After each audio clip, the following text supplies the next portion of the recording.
Hello, beautiful people, lovers of good things, lovers of goodwill all over the globe. I bring greetings from a grateful heart. Good morning, good afternoon, and good evening, depending on your time zone.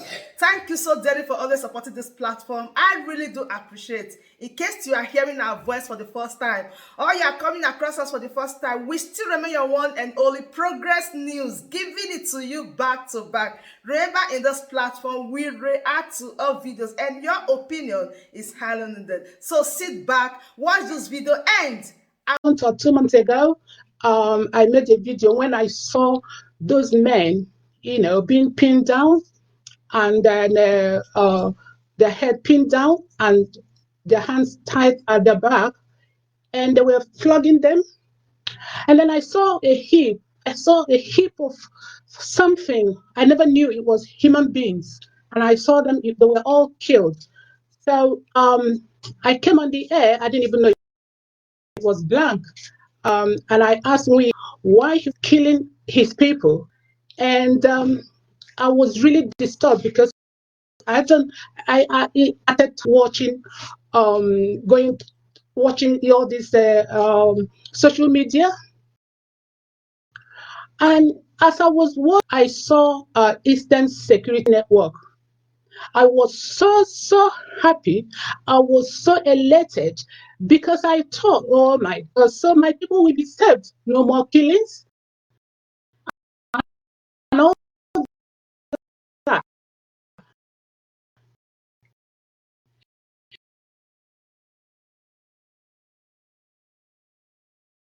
And to my amazement, they have to do everything to destroy. And you knew how happy I was when I saw it. I am making this video because when I remember when my sister that came from America took me to Ikemba to his house in Ikoyi years ago when I was in secondary school. And I could not just believe what I was hearing. But because I wasn't, matured enough, to know what he was saying, but I could hear a lot of things he said. And I'll tell you, when they started their discussion, because when we went there was somebody there, and Ojukwu was lamenting his brothers, and he called them Igbos. His brothers, really let him down.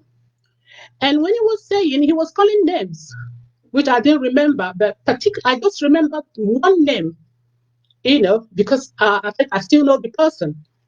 He was just saying, why these people let me down, these people did this, these people did sabotage him. And it was really painful. Even though I was not watching because I was just busy drinking a Coke, they gave me. But I still heard so many things. And, I can see the pain in him. And the same pain I'm seeing in Nnamdi Kanu today. It's unfortunate that, I didn't know about the IPOB on time. Because when they started, I think 2011, I was in Nigeria for a couple of years. And I saw the kind of pain I'm seeing in Nnamdi today. I saw it in December. And still today, our people has not changed. Nothing has changed. And if people are talking about Nnamdi Kanu being so rude, shouting at people, doing all sorts of things. And I'm telling you that if I wasn't in his shoes, I would say more than that. Because the pain, I can just imagine the pain that man is going through, right? So I just don't want to, believe that human beings will object all the security outfit. That is unbelievable,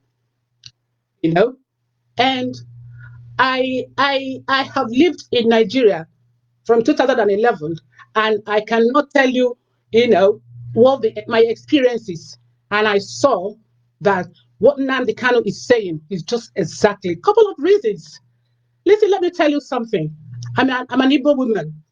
I'm a Biafran, and I'm an IPOB in spirit, but physically because I don't know where to go. I don't know where to go to get it, to get registered to participate. So I haven't been able to do that. But I'll tell you one thing. What is going on in Nigeria today is something unbelievable. Because I remember when I was in Nigeria, every morning, I was in Abuja. Every morning, boys, maybe one, two, three, they will lie in front of my gate. I could not drive out. As soon as I want to drive out, I would just see them lying down there. And when I came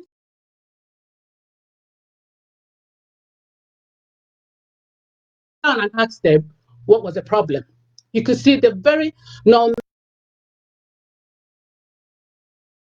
malnourished, looking unkept, and they told me it was hunger because I thought they were sick and I was going to take them to hospital. But they told me they were hungry, and gave them money, to go and get it. And I gave them my medication. Sometimes because of paracetamol, you can't get the real paracetamol and other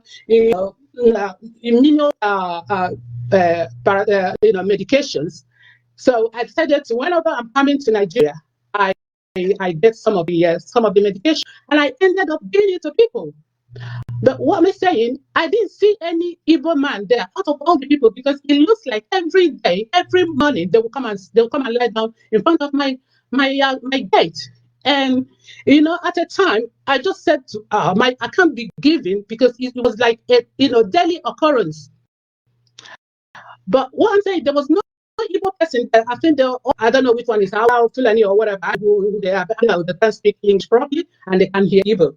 So I know they were not Igbos, but you need to help. Just like Nnamdi Kanu is saying to help, even but Hausa, whoever is genuine, he wants to help them. He was willing to do it. And people that know me, they know that knew me, they know that I'm a frequent traveler. And in the course of my traveling, I've met so many people, and that was when I wrote Nigeria off. You know what? So about 4 of them, to be precise, and it's only the last one I saw in 2018 that I still got the contacts. But the rest, because I keep losing my phone, and I didn't know how to save it in the Google so that you can get it back when you lose your phones. So the experience I got from them, let me tell you, there was one pilot. He told me that when he came back, when we were sitting down and chatting, and he told me he was really, really upset. And now he saw why Nigeria was not going anywhere. I said, what? I said, why? He says, because in the uni, they have, the government gave them scholarship to come to abroad to study. And he told me that all the people there wasn't the best, because he told me they had four Igbo men that had first class upper. And he mentioned one Yoruba. He said that none of them were in among the people they gave the scholarship, but here they came. You know what? And they said after studying, they can now see why Nigeria will not grow up and why Nigeria will not develop, because they're not giving the people the right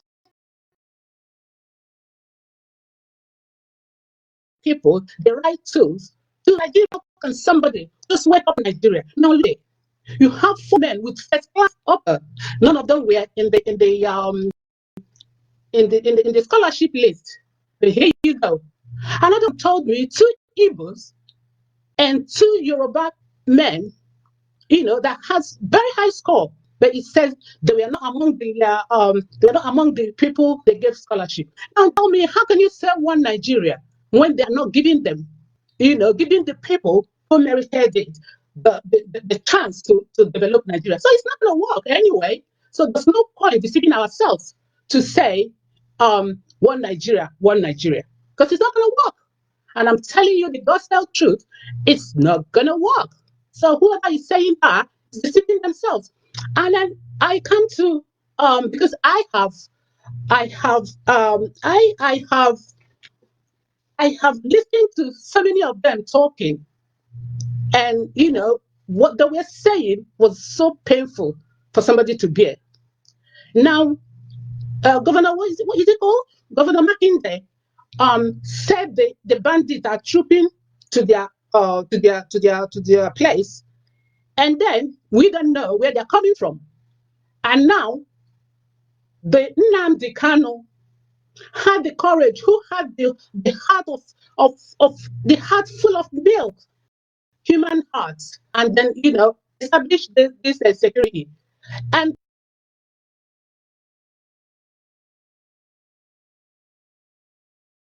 people would now go about to say they're not in support of it. Who the hell are those people? Listen, it's because I'm not a man. And I don't care, because if I have to be in a position to take a gun to go and defend Biafra, I will go there and do that. Because to be honest, I'm not scared of death now. I've seen whatever I've seen. I'm not hungry. I don't have money anyway. But then, I could help, the little I could. And I've asked for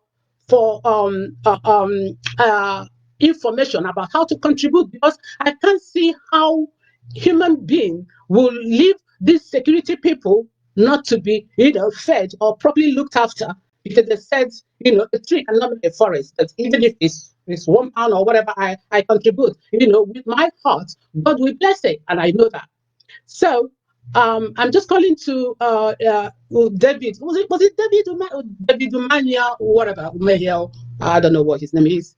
But then David or Dave, whatever your name is, I just want to say, please, I'm not used to insulting people. Please, just mind how you talk and what you're doing to your people. Right? I watched one day in Ebonyi State. I watched a man and his wife being killed. I saw their lifeless body, in the bush. I wept. I wept bitterly, because, and I thought, what was their offense in their own place? I didn't see out here. And now Nnamdi Kanu gave you, people to secure and to keep your place safe, and you are asking people to look out for them. It's a shame. It's really shame. I think Ikemba is talking about people like you. I'm telling you, this is people. He called my people. He said my people disappointed me, and I think Dave Umania, you are one of them. I remember the last time I called Wike. I said, Wike, please, what is it? What do you want? You've gotten what no kind of money you want that you haven't gotten. Wike, why are you killing your people? Now you people are going about getting information to implicate the next security network. I don't know where you put your brains, because you think you're well secured, you're well protected, so you don't really need it. But please, I need it, because I've got people, I've got families over there. And next week I'm going to put my letter to the Downing Street, because Boris Johnson is a good man. He's a man, they provide, he provided for all of us. He gave us shelter before we started, getting on our feet, and he didn't kill us. And now, people in Nigeria, in your own country, you cannot even, have somewhere to put your head. Just imagine, look at yesterday in, what do you call it? Baby village or whatever, somewhere, baby or whatever they call it. They just demolished people's houses, demolished it, and nobody, no compensation, no adequate rehabilitation, no adequate provision of shelter. They just went there, Showere or whatever they call you, just because you're governor, everything is okay for you, you're very comfortable, and then you don't think about your people. No, tell me, how can somebody say this is Nigeria, this is a country, this is what Nnamdi Kanu is fighting? Because I know this will not happen in Biafra. And I know that very well. So look, just imagine, and last week or so, a woman that had 4 children sold her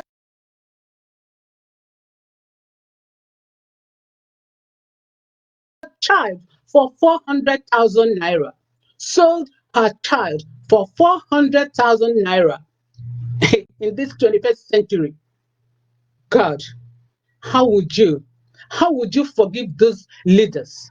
And I'm telling you, people are, whatever we're saying now, just watch all these atrocities by the APC. They will soon get into power again. And look at now, they're talking about 2023. When you don't know if you'll be alive to live to that year. And then they're talking about presidency and talking about Eastern Nigeria people talking about vice presidents or giving them presidents. Do you understand? I just can't get it. I just don't know how our people reason. How do we reason? So why don't you? Because look at it now. They have given the INEC chairman to their people. So tell me how can somebody else win? Look at the judiciary. They're all the Fulanese. Now tell me how somebody who is not in their party can bring an appeal to them. How do you think that person is going to win? Look at Trump. The judge, the Supreme Court judge that Donald Trump appointed, still rule against Donald Trump. But it can never happen in Nigeria. It can never happen in Nigeria. They have already stationed how to do it. So please, if you don't want to support Biafra, please just shut up and give peace a chance. I was really, really, really upset when I heard, what you call him? Sari Datubo or whatever. Yeah? He was thanking Uche Mefo, oh, I'm so happy, I'm so glad. Now I can rest about whatever with this and that and that. How, that they can appreciate their religion. But I have never come across anywhere Nnamdi Kanu said it must be only Jewish people in Biafra land. There must not be Catholic. I'm an Anglican at best. So I have never heard where Nnamdi Kanu said there will be no Catholic, there will be no Anglican, there will be no Pentecostal, there will be no other religion apart from Judaism or Judaism or whatever they call it. I don't know, because I don't know any other religion apart from my Christian. And so, but I have never seen where or read where Nnamdi said it doesn't want any other religion. So I sorry, Dokubo, what on now? And you're talking about Biafra. I've never seen you talk anything about Biafra. I've never seen you done anything. I've never seen you contributed to anything because I've only just started. So why now are you being happy about what Uchemefo was saying? I really said to Uchemefo, remember the blood of those innocent ones that was slaughtered. Remember their blood will look for you. And Uchemefo, if you just come out from Nnamdi Kanu to just come and say all the things you're saying, because I've watched you. I've now said that I watched you a couple of times, and I can't see any meaningful things. And all they do is to criticize Nnamdi. If you're a good leader, if you're a good follower, nobody is perfect. Nnamdi Kanu is not perfect because he's just a mere mortal, just like you and me. We are all mortals. So everybody's bound to make mistakes. Look at even the powerful people in the whole world. They still make mistakes. So you don't expect Nnamdi Kanu to be righteous. He's a human being, so he can make mistakes. So why are you now? You left Nnamdi Kanu to come and set your own to start talking about Christian, you're a Catholic or no Catholic. Only if you can show me where Nnamdi Kanu has said there must be no other religions apart from Judaism. Sorry, my love, I don't know what to call it, but I just have to say what I want to say because I just heard what they said. So if you have seen anywhere Nnamdi criticized or said there must be no other religion in Nigeria, please let me know, or in Biafra, let me know. Now, just imagine why we Igbos are killing ourselves. Why Igbos, you're giving your brothers and sisters out. Dakubo, whatever your name is. If you haven't got anything to say, please go to your house and rest. I'm begging you, and leave Nnamdi alone. Because if they put you there, your own mistakes will be worse. So please leave him alone. And I'm sure that Almighty God will preserve Nnamdi Kanu, Simon Ekpa, and most especially again, you see, Engineer Abaribe. You see, people who deserve to be in the highest post in the authority, they won't give them chance. Because the only two people that are making sense in that bloody National Assembly or whatever is Engineer Abaribe and Bruce Ben. Bruce Ben. Oh yeah, I think so. I think it's Bruce. Bruce Ben. Ben. Oh, please forgive me. Forgive me because I'm really upset. I'm really upset that people are really talking nonsense. Look at the Senate president. Once you don't say anything that he likes, he will tell you, minority leader, please go straight to the point. Please, no hate speech. Why are you saying hate speech? Because I had it. I was in Nigeria up to 2015. I was in Nigeria when they were saying, if we don't perform, stun us. And when a humble, earnest man said exactly what APC said, he said minority leader, hate speech. Look at them.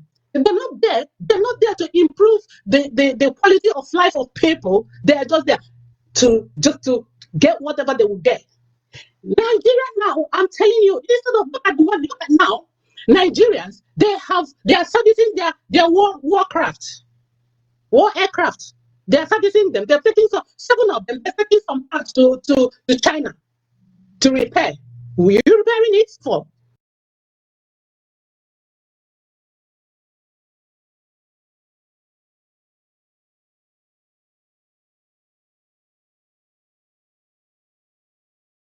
Nobody, no country is looking for war for Nigeria. That money you have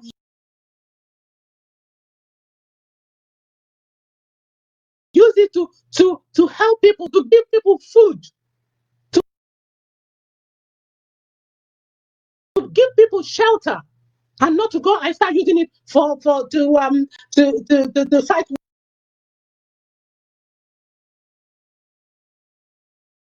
war, or maybe you want to come and kill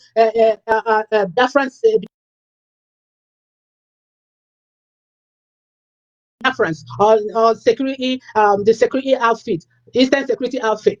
It's just terrible.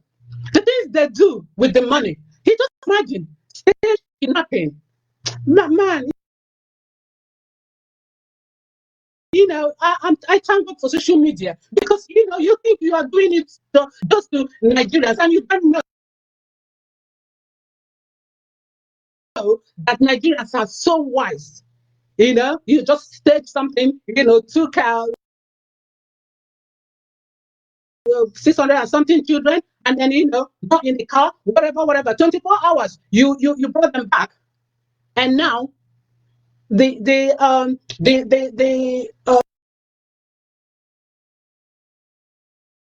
Boko Haram in the forest, you could not fight them. You could not fight them, and you are killing people. People are dying every day. Look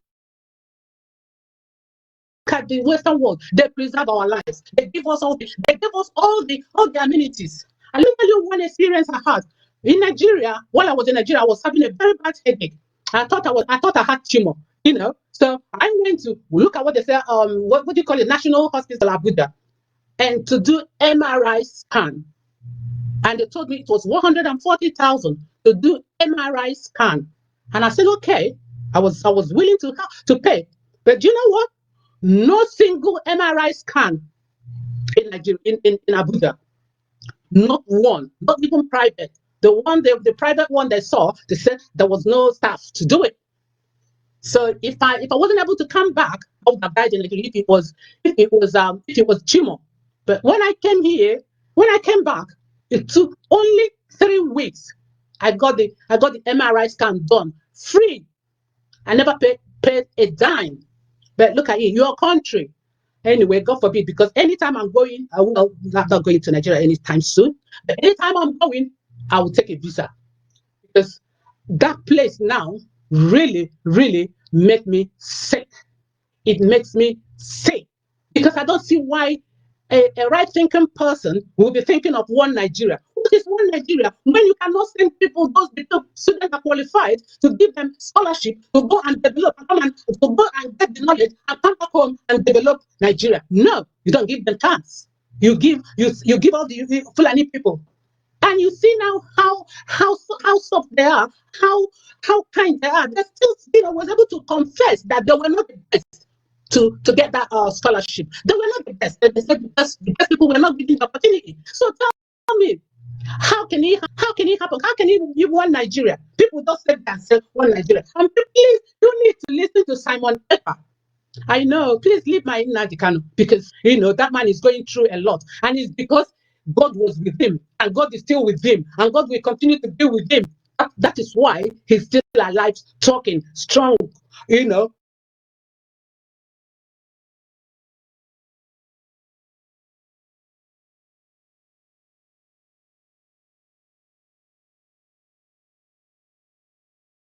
pursuing his goal is because he knew what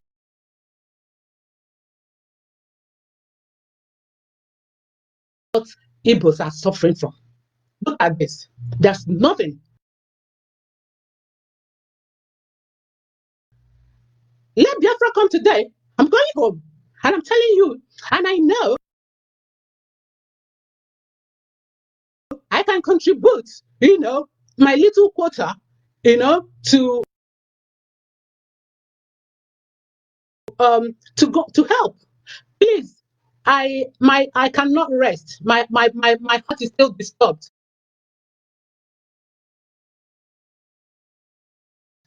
Please, I don't know how I can get that man. Doesn't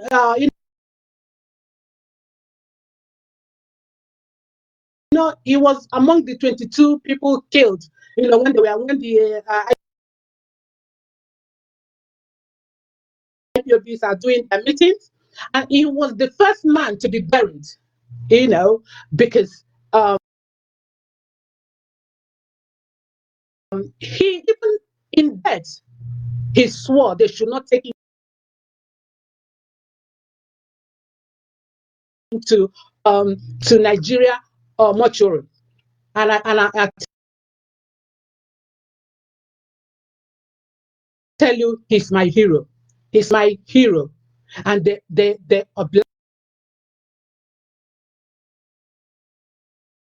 obliged his request. And I'm telling you, because that day I watched his funeral, his burial. I watched it and I cried all night. And then I sent them to give me the wife's telephone number. You know what they told me? They said, come down. And I don't even know where I was calling from. And they told me, come down to Ebony, or sorry, I don't know where, but those 22 people killed.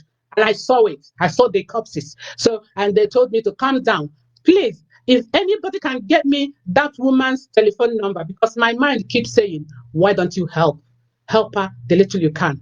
Like I said, I'm not hungry, but I'm not rich anyway. So please, if somebody can get me the telephone number of the wife of that first man they buried during the that they killed, the people, those people killed in the Enugu or Aboni. I think it's Aboni or whatever. But that first man that was buried, because he gave them instruction that if he dies, should not take him to mortuary. Please, I would still want to have the wife's telephone number. If I have 1 naira, I'll give her. If I have 10 naira, I will give her. And I'm going to make it. I don't want to say, people I'm helping, the people I'm helping, because if you're doing something, you don't have to broadcast it. But I would like to add that lady, that her husband was the first man to be buried. Please, I would like to have her telephone number. Please, I'm so heavy now. I'm so heavy, and I have a project I'm doing. But when I finish with my project, I'll really go out to look for where to get where IPOB people are, because they are my family. They are my family, and I cannot sit down and do nothing while my people are dying, while my people and some people are trying to help, because Nigeria is not working. Nigeria is not working. It was not working, and it will never work. So after seeing those people that they sent on what do you call it again? scholarship. They gave scholarship, and their testimonies really, really hurt me to my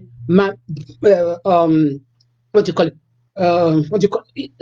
I don't even know again what to say because I'm really upset and my heart is really heavy. So my bone marrow, yes, it hurts me because you cannot deny people their rights. And you said we are in the same Nigeria. They just go doing things at the back, and people in the what do you call it? National Assembly, they just do nothing. They just do nothing. That, do you know what? My last word is the man I despise most in Nigeria is Femi Adesina, or whatever you call him. Ugly man. I really despise him with passion because that man sat down there and called a man old enough to be his father. He sounds like a broken record. Look at that man. And now this is people who is reading us. This is people who are making decisions for us. You call a man just because he said, when can president come to address us? Oh God in heaven, may God help that man, because that's what do you call it? Femi additional or additional, whatever your name is. I don't bloody care what your name is. But I tell you the truth, I despise you because you got no respect. You got no respect. I don't know how much they pay you, because if it is in the Western world where you pay your salary, and I'm telling you the truth, I could be any more than you. But because they give you, they gave you millions of dollars or billions of dollars, and then you buy houses in Dubai and all over the place, and then now you start your filthy backside and call a man old enough to be your father, that he sounds like a broken record. Look at people. And then you sit down. May God, in His infinite mercy, judge you do Femi additional. Anyway, I've got to go because my heart is heavy. But I must look for my people. I must look for IPOB family, and I must join. I'm not saying I'll do hell, I'll do heaven, but whatever I can do, I can control. I will do it. I'm proud to be an IPOB member, um, spiritually, but I don't know how be it physically. God bless everybody. God bless Nadimaz, and God bless Simon Ekpa. Bless, because I don't know so many of them. Everybody genuinely fighting for Nigeria, fighting for Biafra, fighting for our freedom, genuinely of you. And Uchemefo, repent, because it will be very, very bad for you. And I tell you once again, those innocent blood will never forgive you. Wherever you have gone wrong, come back. Come back. Come back, because it is not good. It is not fair. If you're a leader, you die for the cause of whatever you believe. So if you think you're going to go to Fulani, and then all the governors and leaders, oh, I'm not saying it again, but I say, may God bless Engineer Abaribe. May God bless Ben Bruce. Oh wow, please, I'm just so upset. I don't know, but God will bless you, Lord. God will bless you, Lord. God will bless all the people that are fighting genuinely for Biafra. God bless you all. My word, that brings us to the end of this beautiful update. Do where to like this video, share and subscribe. The best thing for you to do is to join this family by smashing on that red subscribe button that says subscribe, and turn on the bell icon for more latest updates. See you when I see you. From me to you, I say bye.